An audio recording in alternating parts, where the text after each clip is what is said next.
யாழ்குடாவை கைப்பற்றுவதற்காகவென்று இந்திய படையினர் மேற்கொண்ட ஆபரேஷன் பவான் ராணுவ நடவடிக்கை 45 நாட்கள் வரை தொடர்ந்தது. பலாலி, காங்கேசன்துறை, பண்டத்தரிப்பு, யாழ்கோட்டை போன்ற இடங்களில் இருந்தும் விமான தரையிறக்கம், கடல் மூலமான தரையிறக்கம் என்று பல முறைகளில் இருந்தும் யாழ்குடாவை கைப்பற்றும் அந்த நடவடிக்கை மிகவும் மூர்க்கமாக மேற்கொள்ளப்பட்டிருந்தது. 4 நாட்களில் நிறைவு பெற்றுவிடும் என்று எதிர்பார்த்து ஆரம்பிக்கப்பட்ட அந்த நடவடிக்கை புலிகளின் கடுமையான எதிர்ப்பு காரணமாக 45 நாட்கள் வரை நீடித்தது. இலங்கையின் வரலாற்றிலேயே இடம்பெற்றிராதவாறு 35 நாட்கள் தொடர்ச்சியாக ஊரடங்கு உத்தரவை பிறப்பித்துவிட்டு அவலங்களை ஏற்படுத்திய அந்த நடவடிக்கை மேற்கொள்ளப்பட்டது. அந்த 35 நாட்களும் மக்கள் வெளியே நடமாடுவதற்கு இந்திய படையினர் அனுமதிக்கவில்லை. தமது வீடுகளை விட்டு வெளியே வந்த அனைத்து பொதுமக்களும் போராளிகளாகவே இந்திய படையினரின் கண்களுக்கு தென்பட்டார்கள். அவர்கள் எந்த வயதினராக இருந்தாலும் சரி, மூதாட்டியாக, சிறு குழந்தையாக இருந்தாலும் சரி, வீட்டை விட்டு வெளியே வருகின்றவர்கள் மரண தண்டனைக்கு உள்ளாக்கப்பட வேண்டியவர்களே என்ற எண்ணத்தில் தான் இந்திய படையினர் அந்த காலகட்டத்தில் செயல்பட்டார்கள். கண்களில் பட்டவர்களையெல்லாம் அவர்கள் சுட்டு தள்ளிக் கொண்டிருந்தார்கள். வார்த்தைகளினால் சொல்ல முடியாத பாலியல் வல்லுறவு சம்பவங்கள் அந்த நேரத்தில் தலைவிரித்தாடிக் கொண்டிருந்தன. இந்திய படை ஒரு ஆக்கிரமிப்பு படை என்பதை முதலாக தமிழ் மக்களுக்கு நிரூபித்திருந்த சந்தர்ப்பம் அது. சொந்த நாட்டிலேயே தமிழ் மக்கள் அகதிகளாக்கப்பட்டார்கள், அடிமைகளாக்கப்பட்டார்கள். இந்திய படையினருக்கு ஏற்பட்ட இழப்புகள் அப்படியான ஒரு மனநிலையை இந்திய படையினரிடம் ஏற்படுத்தி இருந்தாலும் வெளியில் நடமாடுகின்றவர்கள் சட்டத்தை மீறியவர்கள் என்கின்ற ஒரு எண்ணமும் இந்திய படையினரது மனங்களில் விதைக்கப்பட்டிருந்தது. வெளியில் நடமாடுகின்றவர்கள் சுட்டுக் கொல்லப்பட வேண்டியவர்கள் என்றே இந்திய படையினர் நினைத்தார்கள். அவ்வாறு வழியில் நடமாடுகின்றவர்களை கொலை செய்யலாம் என்கின்ற உத்தரவும் மேலதிகாரிகளினால் சாதாரண இந்திய படையினருக்கு வழங்கப்பட்டிருந்ததாகவே தெரிவிக்கப்படுகின்றது. தொடர்ச்சியான 35 நாள் ஊரடங்கு சட்டத்தை அப்பாவி பொதுமக்கள் எவ்வாறு தாங்கிக் கொள்வது என்றோ, அவர்கள் உணவிற்கு எங்கே போவார்கள் என்றோ, வருத்தம்பாத ஏற்பட்டால் அவர்கள் என்ன செய்வது என்றோ இந்திய படையினர் துஞ்சரச் சிந்திக்கவே இல்லை. சிந்திக்கும் நிலையிலும் அவர்கள் விடப்படவில்லை. உத்தரவுகளை கண்களை மூடிக்கொண்டு கடைப்பிடிக்கும் வகையில்தான் இந்திய படையினர் பயிற்றுவிக்கப்பட்டிருந்தார்கள். இந்திய படையினரின் பயிற்சிகளின் போது மேலதிகாரிகளின் உத்தரவுகளை எந்திரத்தனமாக பின்பற்றும் பயிற்சிகளையே இந்திய படையினர் அடிப்படையில் பெற்றிருந்தார்கள். நான் இந்தியாவில் கல்வி கற்றுக் கொண்டிருந்த போது நான் தங்கியிருந்த வீட்டின் முன்பாக இந்திய ராணுவத்தின் ஒரு பயிற்சி மையம் இருந்தது.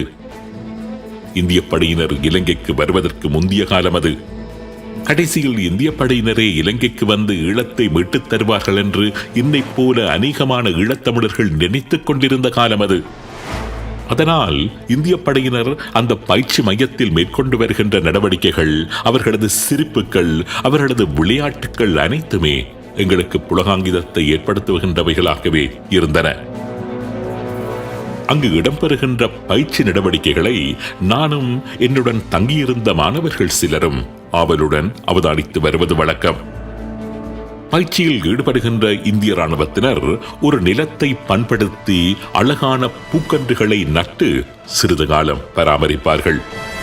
திடீரென்று ஒரு நாள் அந்த பூக்கன்றுகளை முற்றாக அகற்றிவிட்டு அந்த இடத்தை இறுக்கமாக்கி தாரூற்றி ஒரு தளமாக மாற்றுவார்கள்.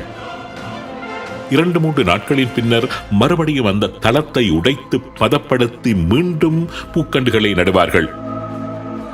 இவ்வாறு மாறி மாறி ஒரே இடத்தை வெவ்வேறு நிலைகளுக்கு கொண்டு செல்வார்கள். அதுவும் ஒரே குழுவினரே இந்த காரியங்களை திரும்ப திரும்ப தொடர்ந்து மேற்கொள்வார்கள். இது எங்களுக்கு மிகுந்த ஆச்சரியத்தை தருவதாகவே இருக்கும். தாரிலும் சீமந்திலும் தளம் அமைப்பதானால் பின்னர் எதற்காக பூக்கன்றுகளை நட வேண்டும்?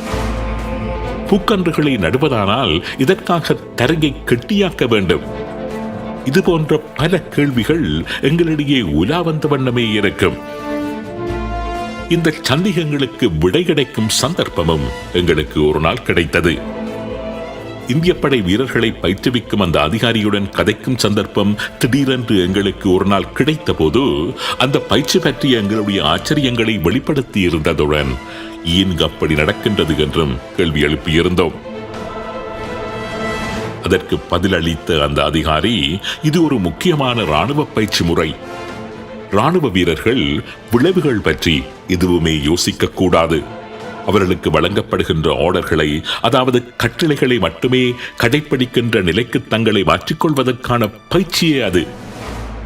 ராணுவ வீரர்கள் தமது மேலதிகாரிகளினால் வழங்கப்படுகின்ற எந்த ஒரு கட்டளைக்கும் இதற்குமே யோசிக்காது கீழ்ப்படுகின்ற ஒரு கட்டுப்பாட்டை பயிற்றுவிப்பதற்காகவே இதுபோன்ற பயிற்சிகள் அவர்களுக்கு வழங்கப்படுகின்றன. இந்திய ராணுவத்தினர் அவர்களது சப்பாத்துக்களின் அடிப்பாகங்களை கூட பாலிஷ் செய்து மினுக்கி வைக்க வேண்டும். இது கட்டளை. அப்படி பாலிஷ் செய்யப்பட்ட சப்பாத்துக்களை அணிந்து ஒரு அடி வைத்தாலே அதன் அடிப்பாகத்தில் பூசப்பட்டிருக்கின்ற பாலிஷ் முற்றாக அழிந்துவிடும். ஆனால் அது பற்றி அந்த ராணுவ வீரன் சிந்திக்க கூடாது, கேள்வி எழுப்பக்கூடாது, கேள்வி எழுப்பவும் முடியாது. கட்டளைகள் எப்படியானதாக இருந்தாலும், அதன் விளைவுகள் எப்படிப்பட்டதாக இருந்தாலும் அவன் கீழ்ப்படிந்தே ஆக வேண்டும். இதற்காகத்தான் ஒரு ராணுவ வீரன் பயிற்றப்படுகின்றான். கமாண்டை கேரி அவுட் பண்ண வேண்டும். இவ்வாறு அங்கு மேற்கொள்ளப்பட்டு வருகின்ற பயிற்சி முறைகளுக்கு அந்த உயரதிகாரி விளக்கமளித்தார்.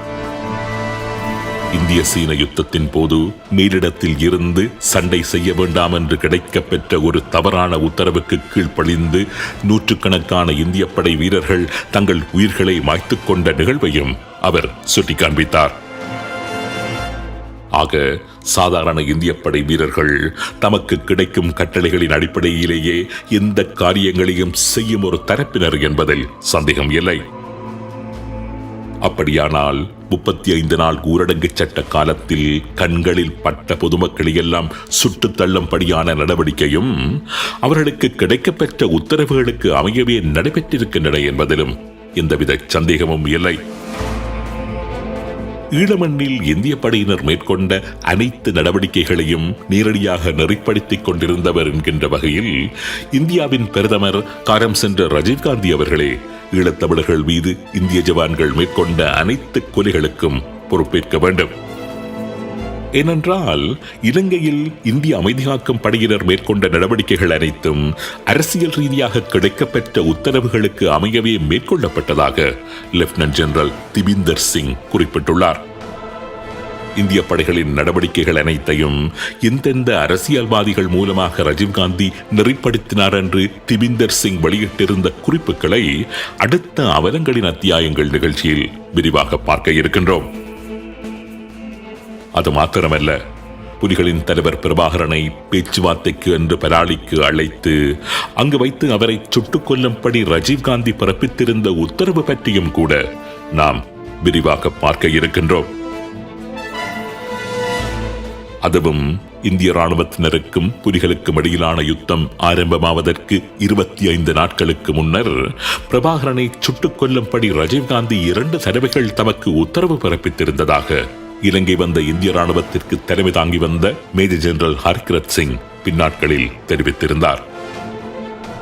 தமிழ் ஊடகங்கள் பேசத் தயங்குகின்ற முக்கியமான பல உண்மைகளை சுமந்து வருகின்றது அவலங்களின் அத்தியாயங்களின் அடுத்த நிகழ்ச்சி.